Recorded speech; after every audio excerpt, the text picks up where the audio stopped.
നിങ്ങളുടെ favourite shows ഇനി ഒരിക്കലും മിസ്സാവില്ല. ഇപ്പോൾ C5 കാണും നിങ്ങളുടെ ഫേവറേറ്റ് ഷോ തികച്ചും സൗജന്യമായി. നിങ്ങൾ മനസ്സിലൊരു കാര്യം ആഗ്രഹിച്ച് ഒരു തവണ നിങ്ങൾ മണിയടിച്ചാൽ അത് 3 പ്രാവശ്യം ശബ്ദം പുറപ്പെടുവിക്കും. അങ്ങനെ 3 തവണ ശബ്ദിച്ചാൽ നിങ്ങളുടെ ആഗ്രഹങ്ങൾ സാധിക്കും. നിങ്ങളുടെ നേർച്ച ഫലിക്കും. അല്ല, 3 തവണ ശബ്ദിച്ചില്ലെങ്കിലോ? 3 തവണ ശബ്ദിച്ചില്ലെങ്കിൽ നിങ്ങളുടെ ആഗ്രഹ നിർവൃതിക്ക് തടസ്സമുണ്ടെന്നും അത് നേടിയെടുക്കാൻ കാലതാമസമുണ്ടെന്നും അർത്ഥം. ദൈവമേ, ഞാൻ മണിയടിക്കുമ്പോ 3 പ്രാവശ്യം ശബ്ദിക്കണേ.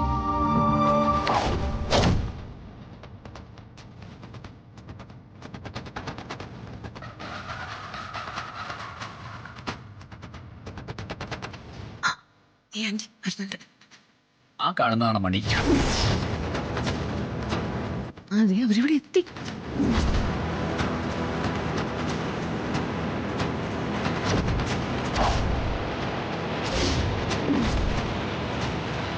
അല്ല, നിങ്ങൾ ഇവിടെ നിൽക്കായിരുന്നോ? സുശീലാന്റിക്ക് ഈ മണി കാണാൻ ഒരു വ്യഗ്രത. അതാ ഞാൻ ആന്റിയും കൂട്ടിയിട്ട് ഇങ്ങോട്ട് വന്നത്.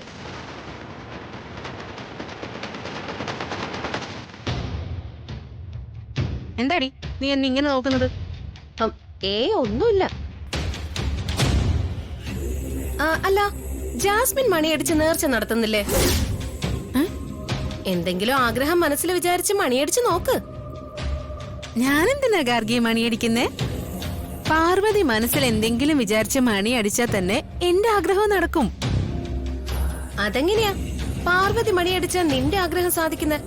അല്ല, പാർവതി നമ്മുടെ കുടുംബ നന്മയെ ഉദ്ദേശിച്ചല്ലേ ജീവിക്കുന്നതും നേർച്ചകൾ നേരുന്നതും ഒക്കെ. അപ്പോ അതിന്റെ ഗുണം എനിക്കിവിടെ ഉണ്ടാവില്ലേ? അതാ ഞാൻ ഉദ്ദേശിച്ചത്. അല്ലേ ആന്റി? അതെ അതെ. അതിനെ നീ ഞങ്ങളുടെ കുടുംബത്തിലെ അംഗമല്ലല്ലോ. ഗാർഗി, എന്തിനാ ഒരു മംഗളകർമ്മം നടക്കാൻ പോകുമ്പോ ഈ തരത്തിലൊരു വർത്തമാനം? പാർവതി നേർച്ച നടത്തട്ടെ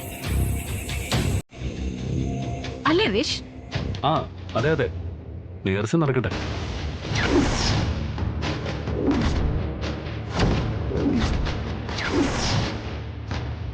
പാർവതി, നീ ഇതൊന്നും കാര്യാക്കണ്ട. നിന്റെ ആഗ്രഹങ്ങളൊക്കെ മനസ്സിൽ വിചാരിച്ചേ നീ മണിയടിച്ചു.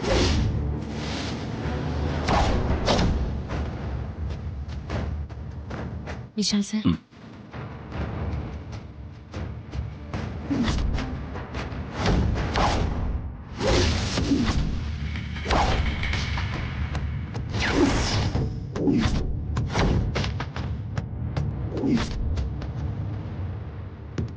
എന്റെ കൈകൊണ്ടാണ് എന്റെ ഭർത്താവിന്റെ മരണമെന്ന് അഘോരിസ്വാമികൾ പ്രവചിച്ചത്. ആ പ്രവചനം നടക്കാൻ പാടില്ല. എന്റെ കൈകൊണ്ട് ഒരാപത്തും വിശാൽ സാറിനുണ്ടാവാൻ പാടില്ല. ജീവിതാന്ത്യം വരെ വിശാൽ സാറിനെ സംരക്ഷിക്കേണ്ടവളാണ് ഞാൻ.